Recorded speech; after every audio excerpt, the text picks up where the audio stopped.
Hey, what's going on, everyone? Nick here.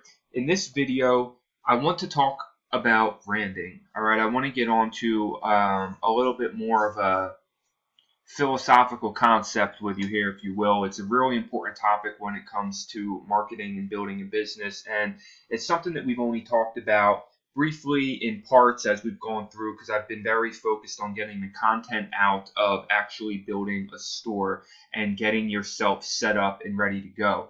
And then Serena asked this, amazing question here that was really something that's a high-level question to be thinking about, and it got me thinking, of course, and it got me doing some research myself in answering it and just kind of going through my own thoughts and ideas as I put this answer in here. And I wanted to now make a video on this topic. Not necessarily an answer to her question because I think that she seems like she already has a good handle on this, but more just in general because it's fitting and it needs to be in the content here somewhere. And from the very beginning, I said that I wanted to talk about this, and especially because it's a topic that is missing, I think, in a lot of the e-commerce training that's out there, the case studies that are out there. We see people that are doing very well drop shipping and with custom merchandise. But we don't see as much where people are talking about branding and talking about how the $1 million brands are built.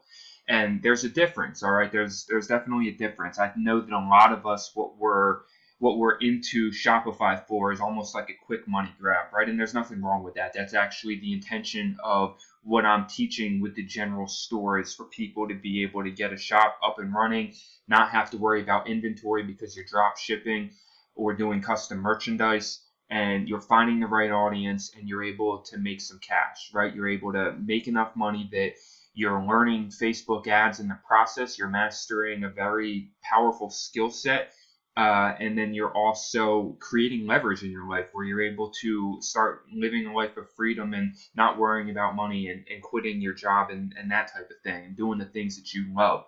But the next level of it, all right, branding, this is almost the topic that is really the next level, but I still think it's very relevant and fitting to put in here because it's important for people to understand the concept that goes into building a long-term brand, all right? Which again, just to clarify, is not really what I'm showing at this point in the group, but this group is not meant to just be a 3-month case study and done. My intention with this group is to build it long-term over time, and eventually showcase a niche store and building a brand, because I have lots of plans in doing that. It's called ecom empires, right? It's not called ecom once and done type of deal. So that's my intention, and so this is such an important topic because not only does it help you for the long term, but when you understand branding inside and out, it really helps you in the short term. All right, all the subconscious, subjective things that go into being successful, no matter what, whether you're just making a quick $100,000 or you're building $1 million business, all of that stuff helps. It just becomes part of your understanding of what types of things go into a successful business, okay? So where I want to start with this topic, because it's a huge topic and obviously we're not going to cover it all, and I'm just speaking to you from my experience and what I've done and what I've studied, really. I've had a lot of teachers in the form of people like Jay Abraham and Dan Kennedy, and those are people that I absolutely recommend because they're on a level all by themselves, all right? And there's a ton of content out there. I know there's some content from Dan Kennedy in the group right now that Sasha dropped in there, which is just awesome stuff to read and to learn. But of course, I also want to create my own video on it because I do know about it, and I have, from my own experience, built $1 million brand, and I do think that it is something that can be very, very relevant to what we're doing right now. So, as with all my videos, I thought about it a little bit ahead of time, and I jotted down a couple notes here, but it's, this is not rehearsed. We're just going to have a discussion with you about this topic which I think will be really good for anybody new to e-commerce or just building a business in general, to kind of understand a little bit more of the psychology that goes into all of this. All right.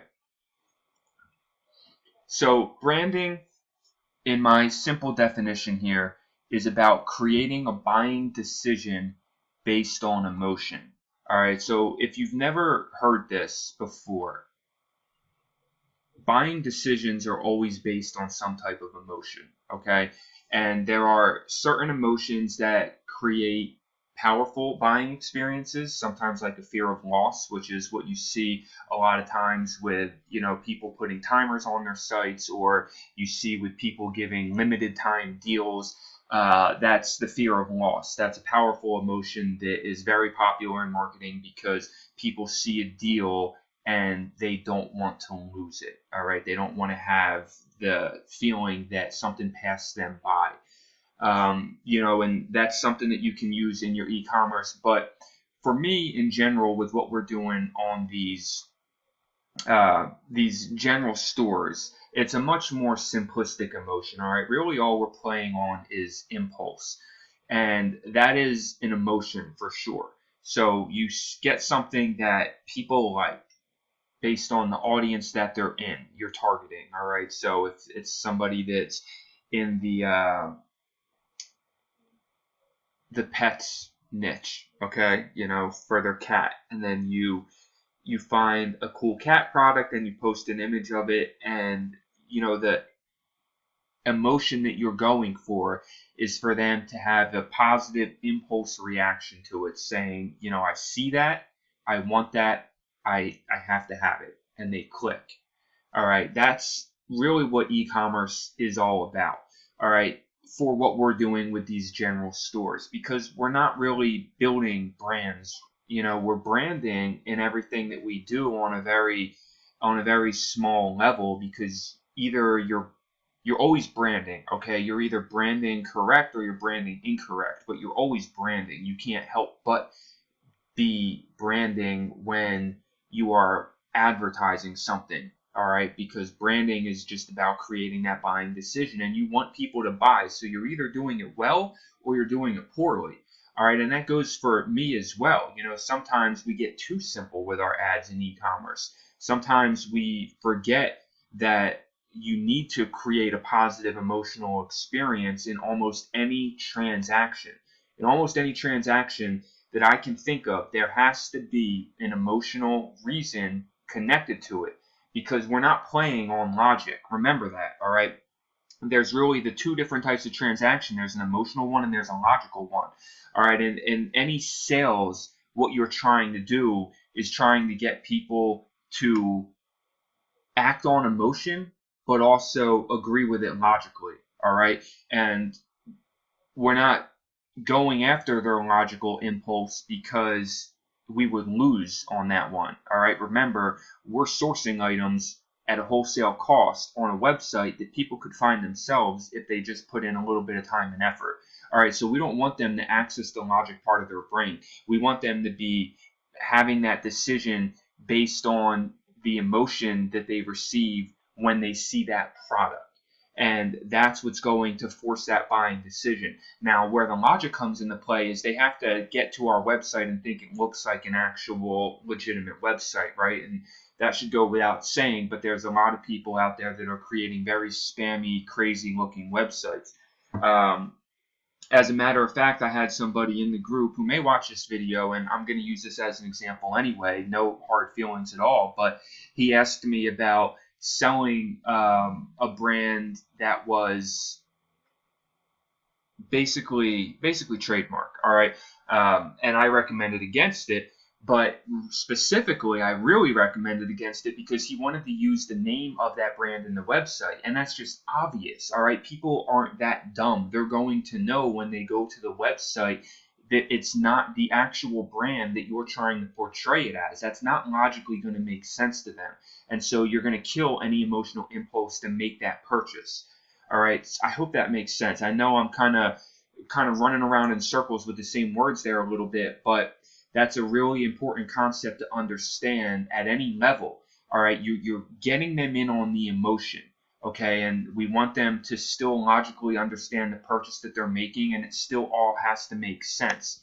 But that's a lot of times why I don't put prices in my ads or write my ads out like that, because we're going after that social emotional interaction of they see the product and they want it, which is why e-commerce can elude a lot of people when it comes to finding winning products, because they don't understand that what you're really looking for is you're looking for the emotional trigger products, all right? And that's why the products that I look for are always kind of, I guess I don't want to say novelty, but you get what I'm saying. Almost like they're not general item products generally that I look for. And that's why you cycle through a lot of products, because not every product is going to hit on that emotion. It's a very subjective thing to find these types of products. We can have our research and our ideas ahead of time and plan out the best course of action to find them, but at the end of the day, the market is going to decide based on whether or not you hit the right buying emotion with what you're presenting and how you're presenting it. That's also why the picture is so important in the ad, and why one picture on the same exact product can have a much better response than another picture on that same exact product, because the picture has to be something that creates the emotion that we're looking for when they see it. All right. So in e-commerce, we're trying to keep that very, very simple. We're trying to make it just a very A-B conclusion. They see this, they want it, they click. I guess that's ABC, right? And that's a lot different than a long-term brand. With a long-term brand, there needs to be a story, basically just as it says here. You need to have a story behind what you're saying, which is essentially going to be all the parts of that business, like your mission statement, and your message, and your overall perception of what you're trying to do in the marketplace, right? That's all necessary in a long-term brand, because you are trying to build something to a certain level. You're not just looking for those one-off. Anybody can set something up and create it in a way to get sales quickly, all right? But to actually continue that over a long period of time requires the focus of an actual message, all right, an actual story, because you're going to be building something. If you're not building something, it's not going to go anywhere, all right, which is an important distinction to remember with these general stores, is that these general stores are not long-term brands, okay? Now, you can turn it into one, but then you need to start crafting a story. And when I say a story, I don't mean like a fairy tale. I'm not saying you need to have like a protagonist and an antagonist and you need to come up with, like, you start writing a book or something. What I mean by a story is there has to be a reason behind what you're doing. There has to be a message, all right? And that's the story that you are telling, all right? That's the image that you're creating. If you look at something like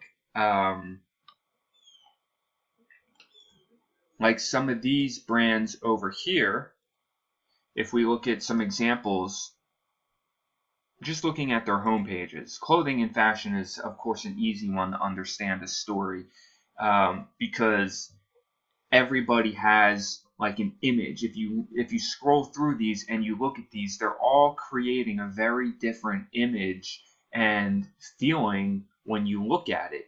Now, it's either going to be your style or not. Every single one of these has a target audience in mind, and to that target audience, they're trying to tell a story. Just even with this image right here, all right, all of these are good examples because they've spent a lot of time, I'm sure, crafting their homepage image, which a lot of times on any website, your homepage is really like meant to be almost a storyboard of what you're trying to do, who you're trying to be, who you're trying to reach, what you're trying to represent. Those are the parts that go into your story, all right? And you can look at all of these and you can see the distinct styles that they're talking about. Johnny Cupcakes is an amazing example. Now they're not a high-end luxury brand, they're a streetwear brand, but you can go look this company up and find this story that they've built over time, where they're really all about bringing unique, limited items to their customers and building like an indie type brand that has a following. Compared to something like this, which is obviously meant to be much more elegant, much more sophisticated of a brand. You know, they're in this type of clothing in a very vintage style. I don't even know the word I'm trying to think of here. Vintage style. This is vintage to me, but to you it could mean something else. You know, so well, I guess English is probably what they're going for since it says England, but you get the idea in looking at these and just pointing out that all of them have very different concepts that they're really trying to portray. All right, and they're only going after a certain target audience. They're not trying to reach everybody. Now, with fashion, it may seem like it's really easy to do, but you have a story no matter what. All right, it's just, are you telling your story well, or are you not telling your story well? So if we go to Home and Garden, we can see again that there's just different emotions, different types of words that you're going to think of to describe what you see on each one of these.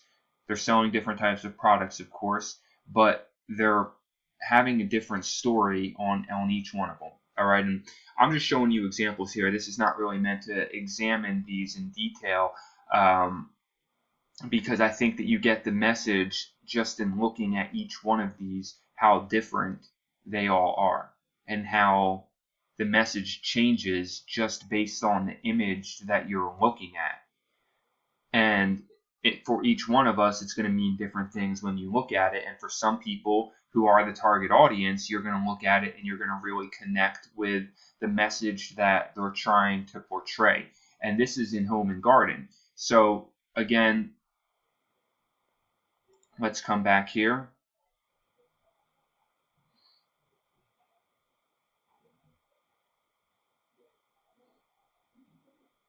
And go to, I mean, all of these, I think, or maybe for me it makes sense, but like for food and drink, I mean, these are all different categories. And you can come through, obviously, and look at this website yourself. It's a great place to be looking at. But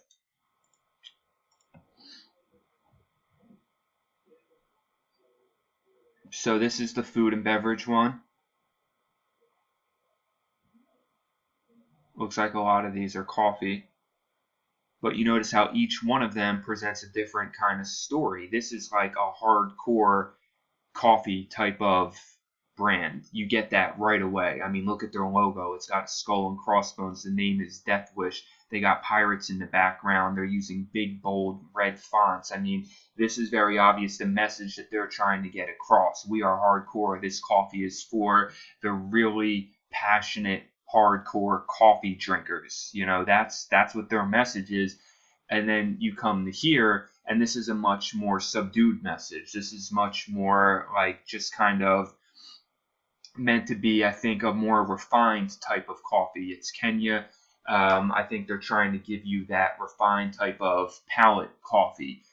Same thing here. You come here and you almost get in the message of that heartland kind of coffee, like where coffee was founded type of idea from the image that they're choosing. And then these, you know, this vintage style coffee pourer and cup right here, and this guy taste testing coffee. You know, like you just get a different image from each one of them for the same type of product.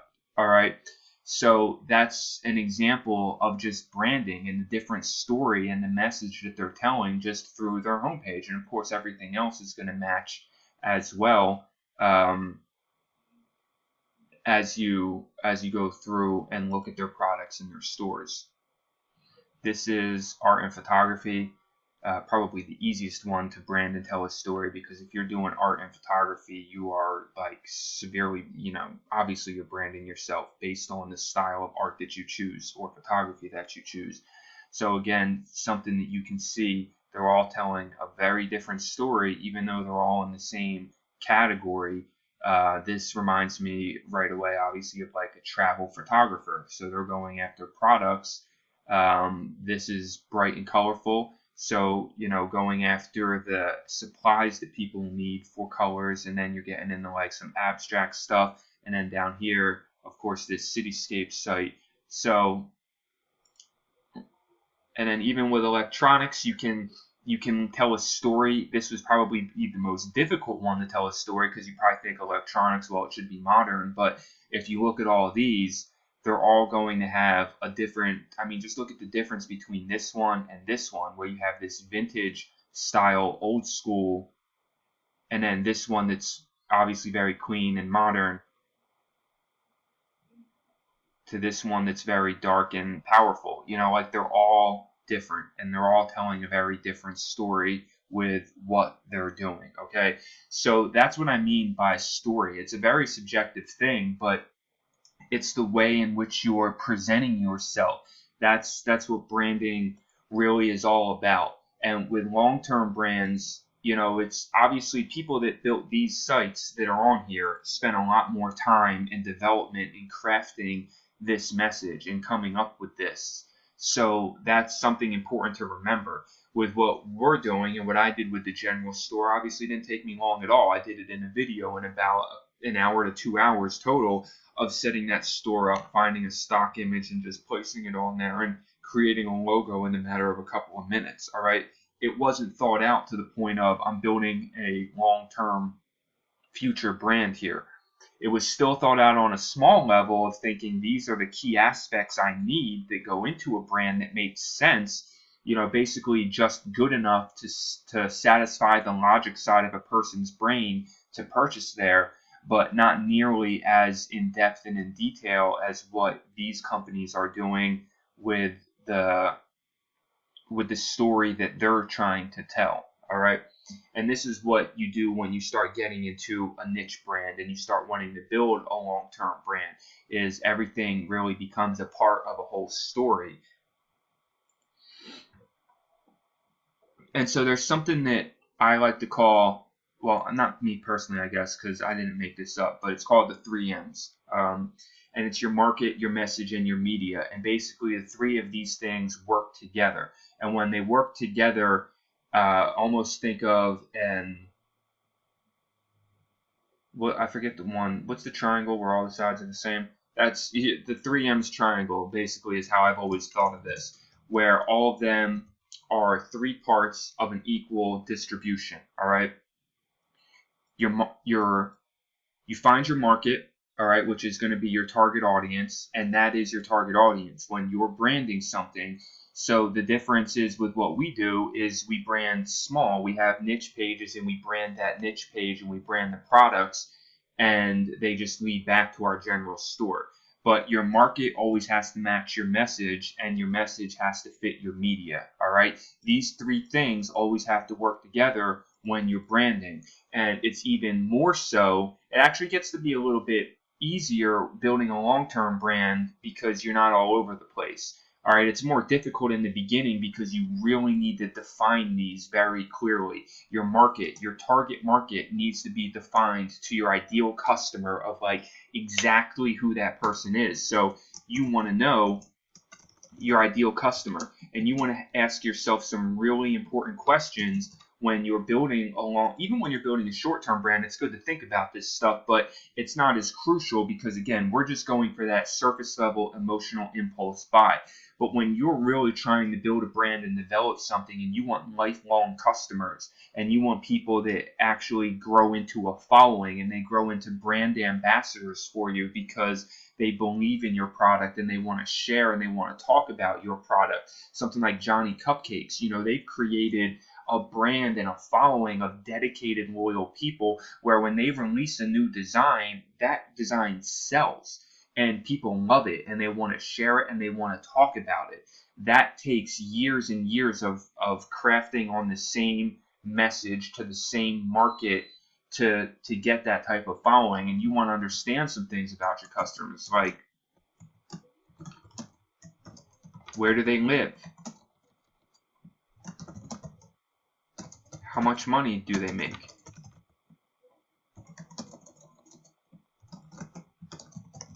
What's important to them? What do they care about? What do they spend money on? What do they use their free time on? Like, these are the types of questions that go into understanding your market at a high level, all right? What keeps them up at night?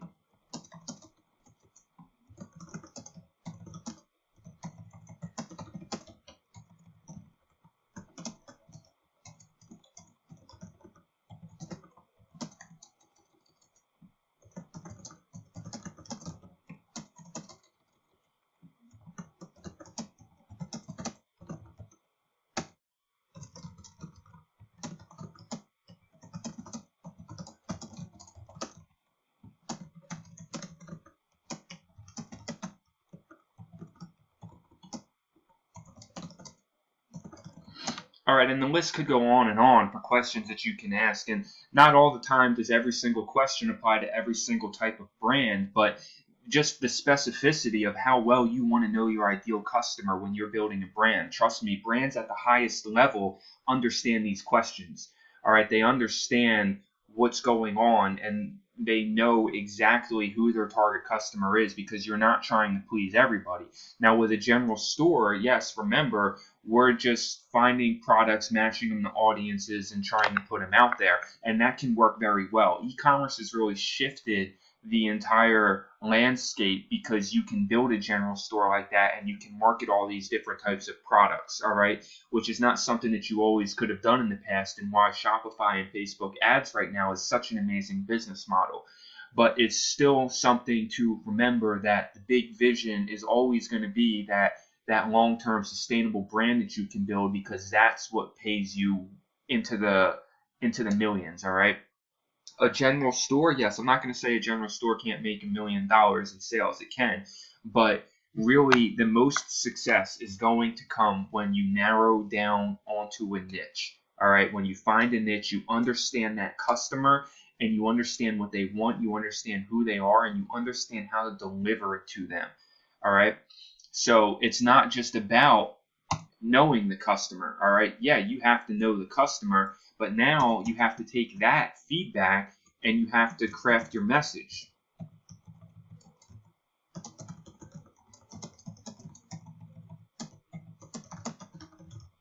All right, and that is where you start to get into the idea of your mission statement. All right, you have to understand your business why. Okay, and this is an important thing. Your business why is almost a modern way of talking about your mission statement. Your business why is going to be why your business exists. What purpose does it have, and what does it fulfill in the lives of your customers? I'm not talking about your personal why. All right, your personal why may be to get rich. Your personal why may be to provide for your family. Your personal why of why you're doing things may be to prove everyone wrong and live an amazing life like mine. So that's your personal why. That's what drives you, what motivates you. But what drives your business? What drives your brand? What are you really in the marketplace trying to achieve? That's the type of stuff that is your business why, all right? And that's completely different than your personal why, all right? And it's something that a lot of people don't think of with their business. And I'm going to tell you right now, it's one of the reasons, all right? I'm not standing here saying that I'm a multi-millionaire, but it's one of the reasons I've been able to build $1 million brand, a brand that did $1 million in sales in 3 years' time, from scratch, from zero, from nothing, in a highly competitive industry. And that's because I sat down as the marketing mind of it. All right, I had a business partner. Business partner was basically the one that provided all the funds. You know, he bought everything and he owned everything, and he had the means to do that. And it was originally his idea where it came from, but how to present that, how to make an impact in the industry, how to become one of the highest reviewed and leading companies of that type in the entire country was all part of what I did. That was all on me as the marketing mastermind of that company to sit down and answer these questions and to figure out how do we make this statement, and then how do we blend it into our website and our presentation of who we are, so that people can get a sense of that. All right, you don't want to you don't just come out and say it. Putting your mission statement on your website is something that you can do, but it doesn't really. It tells people. You want people to understand it. You want people to get it from the message that you're actually putting out into the marketplace. You don't want to actually say to them, this is what we're doing. Of course, you can do that on your About Us page, and a lot of people do, but if people don't actually believe it through your message and the story that you've crafted, then it's not going to matter, all right? And so your message is really one of the most important parts about a business. But you want to understand your market first, because your message needs to match your market. Your message needs to talk to your market. And we do this at a very simple level in the general store e-commerce concept, because we're creating fan pages and then we're creating posts that speak to the audience in that niche fan page. All right, so we're still doing it. We're just doing it at a simple level. We're not getting that complex about it, because we're not investing, the next 3 years in that niche. Now, if you do find a niche that you want to get into and you want to invest your time into that, then you really should start thinking about these questions and really start getting deep into, just sitting down. And this stuff doesn't just come to you in a minute. This stuff takes time and research, and you develop, this over hours of brainstorming and thinking about this. And it's never really done. Your message is always constantly evolving and moving with the marketplace. And then the last thing in the 3M's triangle is that your media has to fit the message. All right, so they develop on each other and they work together. The market has to match them, or the message has to match the market. The media has to match the message. All right, so that the market understands the media and the message that's being delivered. All right, so ideally, we're using social media, and that's how we're delivering our ads. But there's different parts of social media, right? There's Facebook, Pinterest, Instagram, YouTube, and we'll just put more here because obviously there's a lot more. But there are other ways that you can advertise, all right? There's Google AdWords, and there's banner ads, there's email ads. There's all kinds of ways that you can advertise to your marketing, get your message out there. And the thing that's important to understand with this is each one of these media, you have to craft the message in a way that makes sense for that media, all right?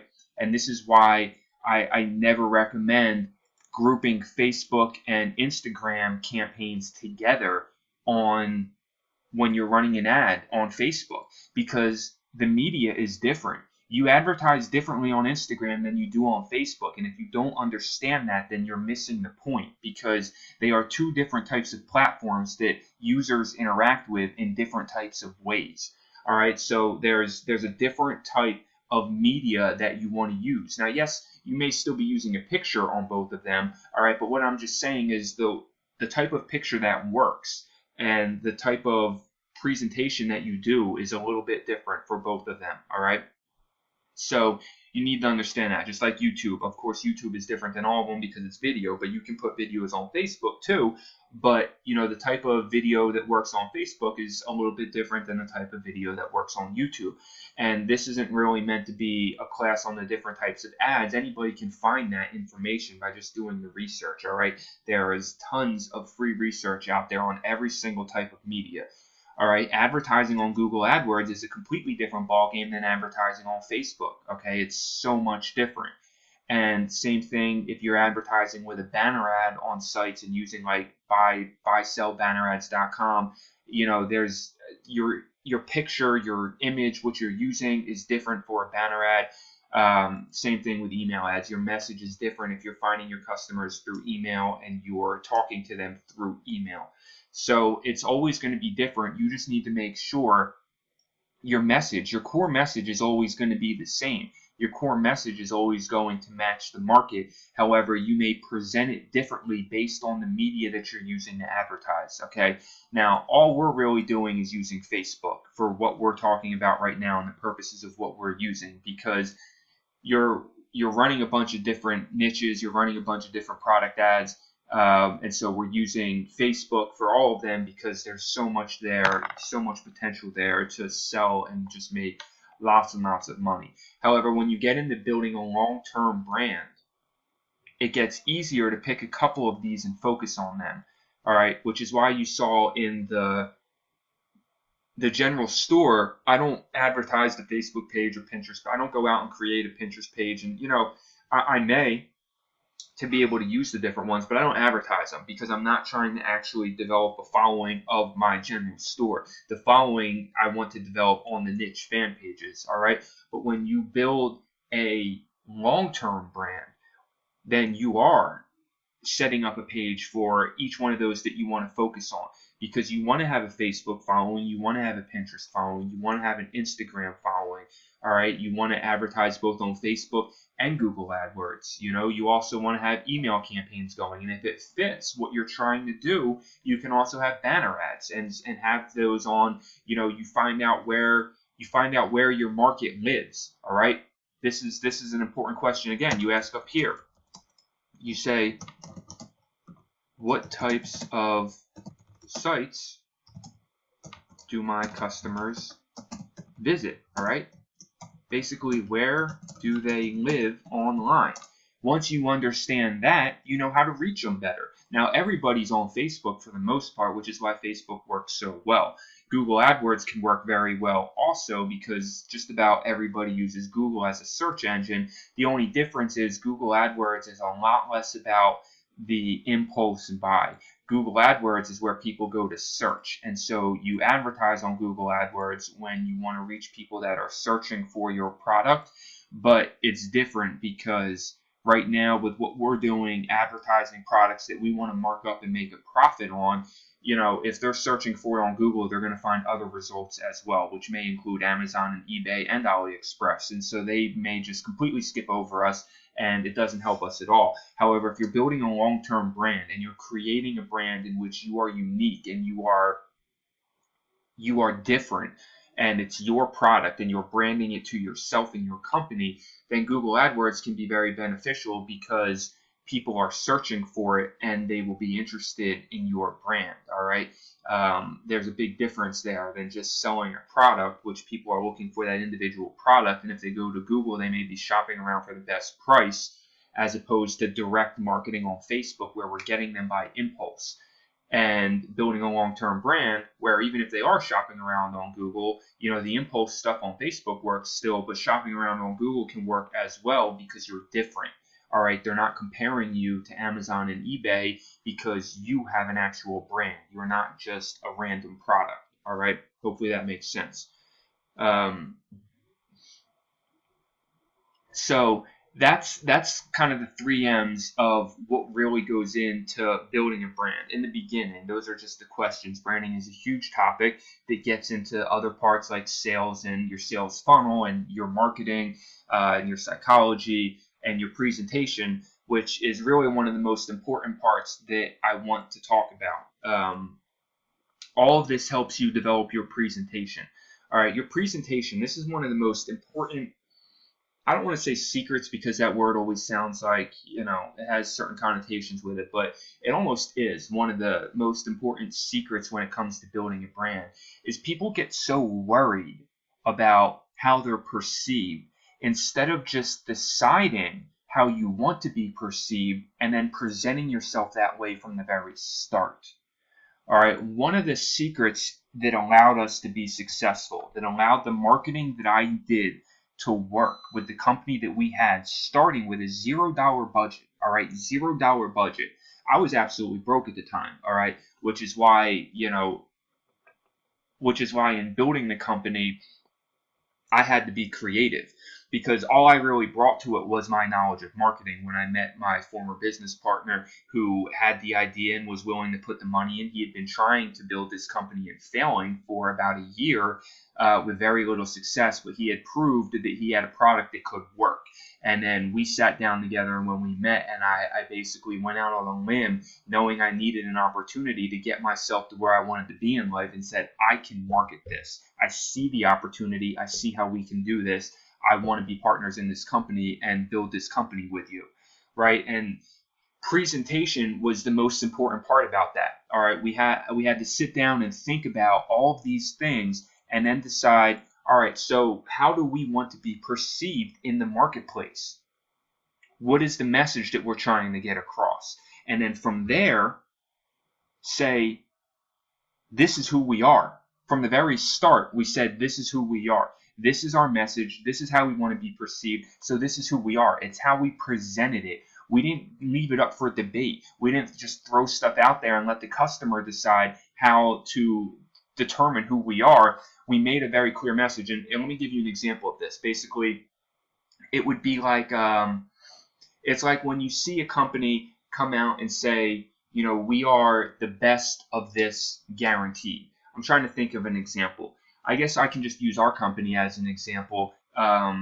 I was trying to think of a different one, but you know, with what we sold in photo booths, all right, photo booth services, we didn't sell actual photo booths. We sold the service of a photo booth, which was a highly competitive industry. There were a lot of brands out there already and people that were already doing this, a lot of mom and pop shops. And so we analyzed the market and we saw what was going on. And we saw a lot of people that were doing it from this mom and pop shop kind of style and saying that, you know, basically, we're a small time thing. This is who we are. We'll give you this price.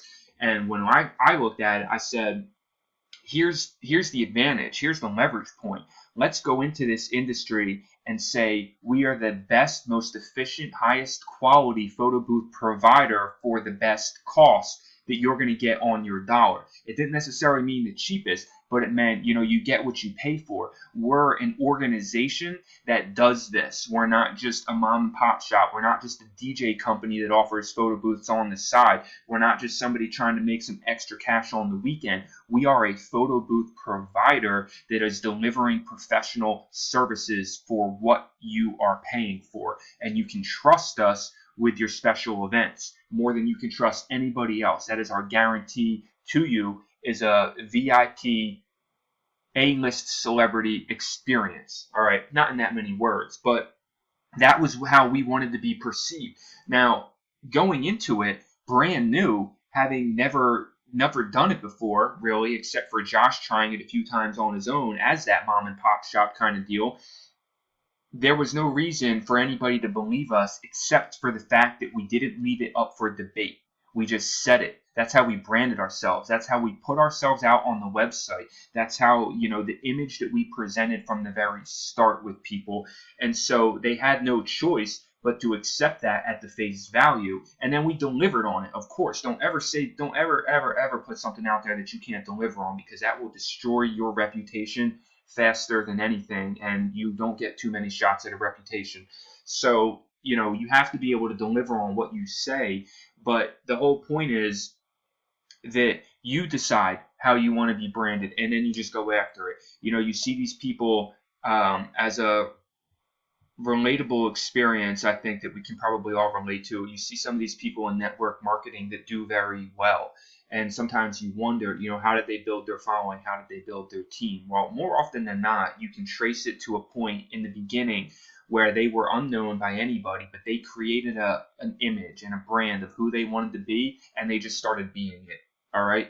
You know, regardless of if anybody knew it yet or not, they just started being it, and eventually they got to the point where they found the people that were willing to buy in, and they were able to deliver on who they said they were and the brand that they were creating. And so that created credibility, and that creates testimonials, and that creates proof in the marketplace, and that creates a snowball effect as you do that. All right, that is the whole idea of branding on a simple level. Of course, there's more to it, but at a level of where you can understand it to get started, that is really what it comes down to right there.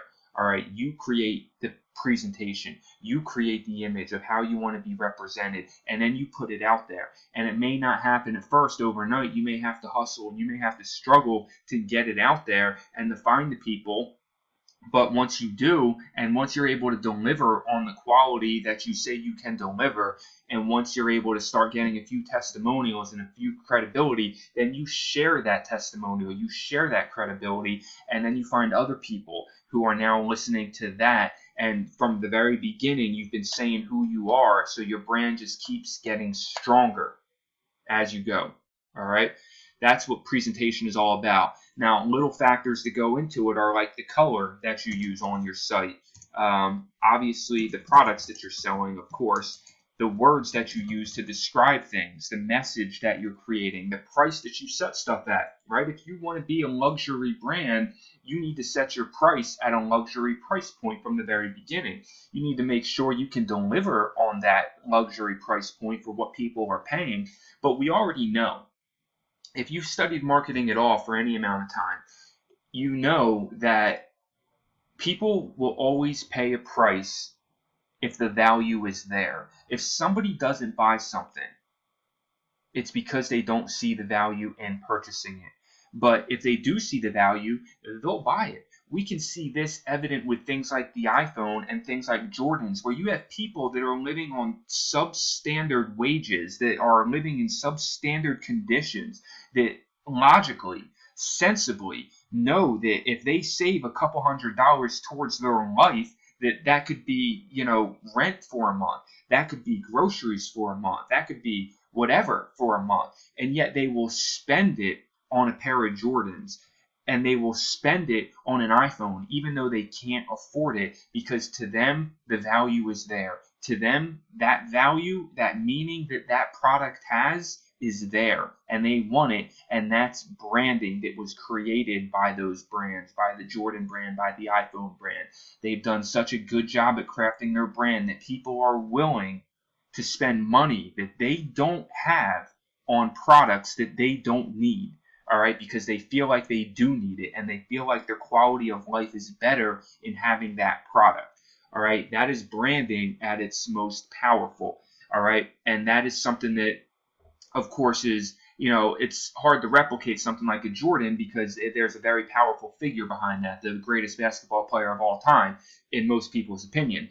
So, that's iconic. But you can do the same type of thing if you understand the psychology of why that works and why people are willing to spend that money, because it's all about the value, all right? Which is why I have this question here in how you want to be perceived when you're coming up with your presentation, and after you've gone through your marketing, your message, and your media, you need to figure out your value proposition, which is basically saying, what you're giving me in cash value, here's what I'm going to deliver in use value to you. All right. So that value proposition always has to make sense. It absolutely always has to make sense. And if it doesn't, then people aren't going to pay the money that you have. And this is why sometimes you see people dropping prices on their stuff, because they don't understand it. And as soon as you drop your price, you devalue yourself, all right? Now, that's not to say you can't have sale items. And again, this doesn't really have much to do with a general store concept, because we're trying to sell low-range stuff to people, impulse buy, right? We don't want them to have to think about it too long. But it does speak to the fact that if you find the absolute right product that people are in love with, you can charge a little bit more because they're going to be willing to pay for it. That's almost the entire concept of what we're doing at a small level, because these products people can find wholesale on eBay or Amazon or AliExpress. If they really wanted to do the research, they could go out and find this stuff cheaper, but they don't, because to them, what they're getting for the money that they're spending is giving them a happiness value, a gratification value greater than the cash value that they're giving for it. All right, that's all that matters in this. All that matters at all is that the cash value that they are giving you, you deliver better in, or you deliver more to them in that gratification value or that use value to them. And I say either or because not everything that we're selling has a use. In fact, much of what we're selling has no use really other than as a novelty or a decoration or a decor type item, which is, gratification and happiness, quality of life really that we're playing on. But when a lot of people build a real brand, a long-term brand, and they go after that problem solution type method where you identify a problem in the market and you try to solve it, that's where your use value really comes into play, because whatever you're delivering has to give more in use. It has to give more back in that value than what people are spending on it.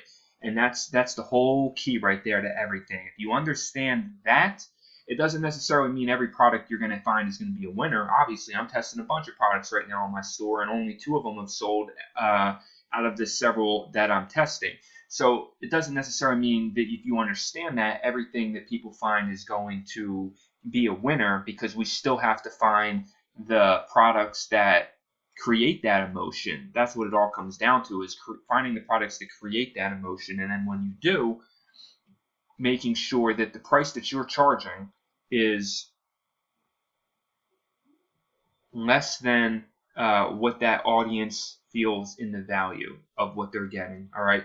Which I know is kind of a subjective thing, but it'll take you very far if you remember that and you just apply that into your inner workings of how you build a brand and how you build a store. All right, so that's really everything that I wanted to go over. That's kind of a nutshell look at branding. I mean, look, there are people out there that have dedicated their lives to this, all right? Another great person to look at, another great person is Claude Hopkins, Science of Advertising, or Scientific Advertising, if you've never heard of that. These are all great things that you can look at that break down the psychology of what it takes. So scientific advertising is like considered by a lot of people the Bible of understanding marketing and advertising. Dan Kennedy, by a lot of people, is considered like the greatest direct response advertiser of our generation, or his generation, I guess. And so both of those guys have excellent resources that you can study on how to create wealth through marketing. All right, and then Jay Abraham is like one of the top business consultants in the world. He's worked in like almost every industry imaginable, helping companies sell almost every type of product, is responsible for creating billions of dollars in revenue worldwide. And he has something called the strategy of preeminence, which is absolutely amazing and can really change your life. It's some high level concept stuff, but that's the type of things that are going to help you not only at a small level here in e-commerce, because it becomes more easy to you to understand the types of things that make people buy, and you set up stores quick, and you can set up your products quick and set up your pages quick, because you just understand how to move through it quickly at a low level. But then also for developing as you move into other businesses and other things of what you're trying to do and what you're trying to create. I mean, it's all marketing, all right? All of this boils down. I mean, branding is a word, of course, that has a lot of meaning to it, but at the same time, it's all sales and marketing, all right? And branding is kind of the style in which you go about your sales and marketing. So all of those things can help. And then I was going to look at these articles really quickly, but the video is already almost an hour long, so I would definitely recommend looking at these from that post that was in the group if you want to see a little bit more. This article talks about using sequential ads to tell a story in your branding, because when you are building a long-term brand, you can do that. When you're building a long-term brand, you are in it for the long haul. Your customer is going to start having a lifetime value to you, where over time, you start to recognize the customer acquisition cost, and then based on that cost, what your lifetime value is of that customer, and then you can create long-term sequential ads and advertising, and you follow up with people, you capture their email address, and you stick with them so that you can go through the phases of introducing them to your brand, letting them know about your brand, building that trust factor, and then selling to them. All right, it's a different concept. You're building more of a relationship when you do that in a long-term brand approach, because you want that customer for the long haul. And so you got to build a trust factor there, and you're introducing them and you're getting them kind of indoctrinated into who you are and what you're all about, as opposed to, again, the very quick approach that we take to selling with general stores. And then another article that was shared was this one about building a $200 million business out of cheap watches, which right from there you can tell the only way to do that successfully is to brand. All right, you have to have some type of brand there that is making it so that these cheap watches can sell into that level of $200 million. And if you read this, you'll see that it is all about branding, and talks about getting influencers and giving out your products to have people sharing them, and which is basically creating brand ambassadors for yourself through social media.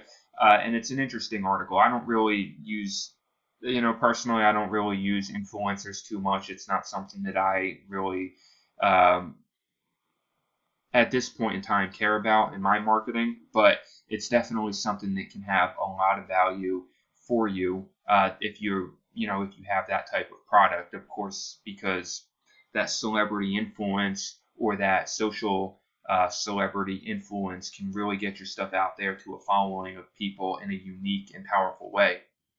And then finally, I just wanted to share, if people didn't know this, that on a site called Theme Forest, you can buy premium Shopify themes. Now, Shopify, of course, already has their own premium theme section as well. But if you are getting into building a brand, all right, a long-term type brand that you really want to focus a lot of attention on, I would definitely recommend investing in a paid theme, because you want to stand out. You want to be different. A free theme works. And the reason that I talk about it in the videos of building a store is because it works, and just trying to build a store to $100,000 and make some money and be able to quit our jobs and live a free life, there's no reason to do a paid theme, because you don't need to. But if you want to stand out, all right, if you want to create a position of leverage in what you're doing, then it definitely makes sense to go with a paid theme, all right, because you want to be unique and you want to look unique, okay? And there's a lot that you can choose from. Theme Forest may not be the only one, but between Theme Forest and Shopify, you can probably find a really nice theme, okay? And think of it like this: it's an investment. Your store, all right, your Shopify store can look however you want it to, which is what I talk about in my answer here, that there are some premium brands. There's a lot of them actually on Shopify that use that platform. Shopify is simply the platform for accepting the payments and housing your items. You can customize it to look like whatever you want to. So you can make it very high end. You can make it very elegant. You can tell a story like you saw here with all these different types of examples on this website, that you can create it to tell almost any type of story that you want to and be unique and create a message in what you're doing. All right. And that is something that works for any type of business on Shopify. That's why Shopify is so beautiful. It's custom, it's open, and you can really develop it however you want to. And the last thing, I guess, the last golden nugget of information I'd like to put in here before ending this video is, I talk about this in the first video as well, I believe, but I just wanted to add it in here as well. When it comes to branding, this is one of the absolute most important realizations that you can have, because it changes everything for you. It changes your entire perspective when you're building a brand and you're building a company, and you realize that all you have to do is come from a position of creativity instead of competitiveness, and you can flourish even in the most competitive markets. All right, and that's how you see companies out there that do go into a competitive market. Like when we built the I Love team in a very competitive photo booth market, we weren't the ones that were ranked on #1 in the beginning. Now, we did get some search engine results over time through my SEO efforts, but it wasn't like that. When we were like page, I don't even know if we showed up at all when people would type in. And that's how a lot of photo booth business is done, is through the search engine of typing in your city and like photo booth rental. So like Philadelphia photo booth rental or Baltimore photo booth rental. Oh, excuse me. So highly, highly competitive. But I didn't look at the competition, all right? I looked at the creative, and that's what all of this is meant to be here. You're meant to come from a creative perspective of how do you want to be perceived? What is your value proposition? How are you going to be different, all right? In a lot of ways, what this is called here, a term you may have heard of before, that goes along hand in hand with your value proposition is your unique selling proposition, all right? Which is basically what is unique about you. Why should your customer buy from you? Why should they do business with you? What do you have that they want, all right, that they should get it from you? And the way that this applies in the general store is that we find those passion products that they wouldn't necessarily find anywhere else. Those are the things that I would, those are the things that what am I trying to say here? Oh, that my best products have been the ones that you can't necessarily find anywhere else. And that's a unique selling proposition in and of itself. It's the most simple and basic one, but it works because it says this. You can't find this product anywhere else. We know you want it. We know you love it. Get it here. Oh, and by the way, it's on sale when they get to your website type of deal, So that's where it works in e-commerce and building a long-term brand. Come from a position of creativity. All right, you want to go into the dog niche? Guess what? There's thousands of other people in the dog niche selling stuff, and there's some really major players out there that own most of the market in dog stuff too. However, if you come from it as a creative mind in looking at how you can be different and provide different value and have a different unique selling proposition, then you can still be very successful and make a good amount of money in the dog niche. All right, that's so important to remember that everything you do, competitiveness can work for a while, of course, don't get me wrong. I'm not saying there aren't successful entrepreneurs out there that came from a completely competitive realm of marketing and branding, but at the same time, it can catch up with you, all right? Because if you come from that perspective, then all it takes is for somebody else to copy you or drop their prices and you're crushed, And that completely will dismantle your whole approach because you came from a competitive perspective. But if you came from a I'm getting my words mixed up here. If you came from a creative perspective in which you are doing something different, people can try to copy you, people can try to undercut your prices, but it's not always going to matter. Look at Starbucks, all right? Look at other brands that are out there like that are not worried about being the lowest price. And in my opinion, I don't even, like the iPhone, for example. Brands that are out there that have been able to do things that, to some people it doesn't make sense. But to me it makes sense as branding. Personally, I don't like the iPhone. I've never had one. And personally, I just got a video call. That's what that noise was. So I'm going to end this, I guess. And personally, I was going to say Starbucks isn't my favorite type of coffee either, but their branding is so effective because they came from a creative perspective. They didn't worry about the competition. They created their own unique selling proposition and their own message of how they wanted to be perceived in the marketplace, and they just did it, and they went after it, and then people eventually caught on and believed it.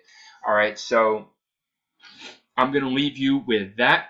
I hope that you found this video very valuable and insightful, and hopefully if this is all brand new to you, then it's something that has opened your mind to the possibilities, and definitely go follow up with the resources that I mentioned. There's more people out there than just the 3 people I talked about, Dan Kennedy, Claude Hopkins, and Jay Abraham, but those 3 people right there can turn you into a master if you study all their content and learn what they have to say. And through them, you'll find other people that they talk about as well that have done this to a high level. There's a lot of resources out there. This is an ongoing topic that you should never forget, and you should never stop learning if you want to have aspirations and dreams of being a self-made millionaire, or even if you just have aspirations and dreams of creating a company in which long-term, thousands of dollars a month in profit over years and years and years is not necessarily easy. All right, it takes a long-term perspective in understanding this kind of stuff. All right, so I hope you're having an amazing day wherever you are. I hope you found this valuable and that it helped you, and I will see you in the next video. Talk to you later.